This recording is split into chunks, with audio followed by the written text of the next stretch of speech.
But under the Labor model, where they've made their decisions out of Brisbane, it just doesn't cut it. And that's why we need the locals to to promote the uniqueness of their regions. Have you been briefed by the Cho that it's safe to open the borders for tourism? No. Claire?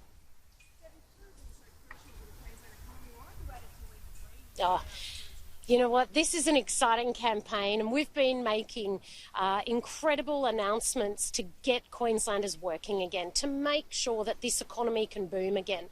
Now, we know the Labor government have got no budget and no plan for Queensland. Rob?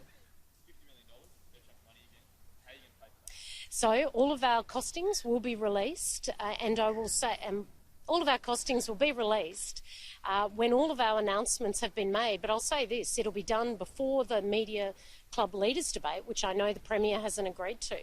But I'll also say this, Labor have announced that they're not releasing costings. Okay.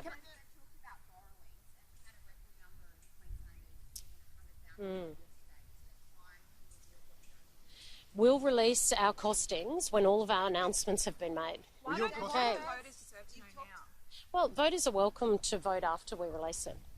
You talked about jobs a million times this campaign. Thank you, Lydia. We have, because jobs are important for Queenslanders. What are the first three things you'll do as Premier to get people back into work? Well, look, first of all, we'll set up the Economic Recovery Agency. It defies belief that the Palaszczuk government, in the middle of a crisis, have not set up a recovery agency. Now, when there's a cyclone or a flood that happens in Queensland, that would immediately happen. So the first thing we would do is we'd set up the Economic Recovery Agency.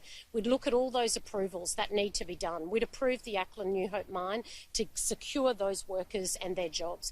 We'd make sure that the RTOs get to work on their destinational marketing plans, because this means jobs for thousands of people in the tourism industries right away. We'd make sure we get to work on fixing up Labor's failed health system as well. Would you be encouraging people to wait until you release those full costings until they... Rob, I've answered your question. No. No, look, Rob, that's that's up to the people. So, yeah, if they would like to. That's up to the people of Queensland. What I have got is an election period that we are running, just like the Premier. You need to remember, Labor in Queensland have not released a budget. The only state government without a budget. This is a government that has led the highest unemployment numbers for the last 5 years. Queensland, under the Palaszczuk Labor government, are at the bottom of the economic ladder, and Queenslanders deserve a government that are focused on getting Queenslanders back into work. And that's exactly what the LNP's positive plan is all about. Dominic? So the Palaszczuk government's borrowing money to help pay for their funding promises. Are you going to absorb those as part of yours? Well, Mark, we haven't seen Labor's costings because they're not announcing any. We've not seen Labor's economic plan because they don't have one. We've not seen Labor's budget because they haven't released one. No, but they said they were going to borrow. Okay, yes. They don't have budget, but they have launched their cuts bus. It's got your face plus on it. What is the comment to that? Well, that's just another Labor lie. I mean, I've already announced thousands more nurses to fix up Labor's failing health system. I've already announced thousands more teachers and hundreds more coppers. Marlena.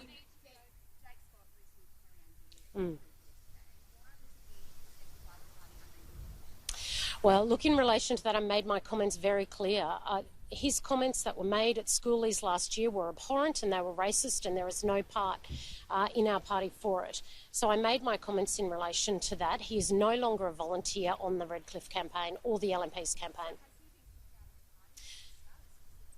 He has been suspended from the party, and that is a matter for the party. But I've made my position very clear on this. Now, I represent a community of Indigenous people. My husband works every single day to protect Indigenous Queenslanders. His comments were racist and abhorrent. But I'll say this. There are thousands of Queenslanders working on the LNP's campaign. So I did not know he was on the campaign, and I do not approve of it. Lydia. Do you think it's appropriate that the Lord's Prayer is said at the start of every day of Parliament? Yes, I do. But why is that, given there isn't that many Christians in Queensland? Well, you know, a third of people? Well, Lydia, you've just asked me my opinion on it. I've said I agree with it being said before Parliament. I know that it is actually said before many parliaments across, if not all parliaments across Australia, and members of Parliament, Lydia, have an option not to say it. In fact, there are members of Parliament that don't say the Lord's Prayer. So what are your legislative priorities if you win? Sure. So look, the legislative priorities, of course, are to ensure that we get Queenslanders back into work. It is vitally important that we make sure that the approvals for outstanding projects are looked at and get approved. I will say this. One of the biggest priorities that I have as by way of legislation is the domestic violence legislation that I've had on the table. We must do more to protect women and men who are suffering at the hands of perpetrators in domestic violence. I will also say it is imperative that we get tougher on crime. We must start protecting Queenslanders again. Crime is out of control under the Palaszczuk Labor government. We will give police the resources and the powers that they need.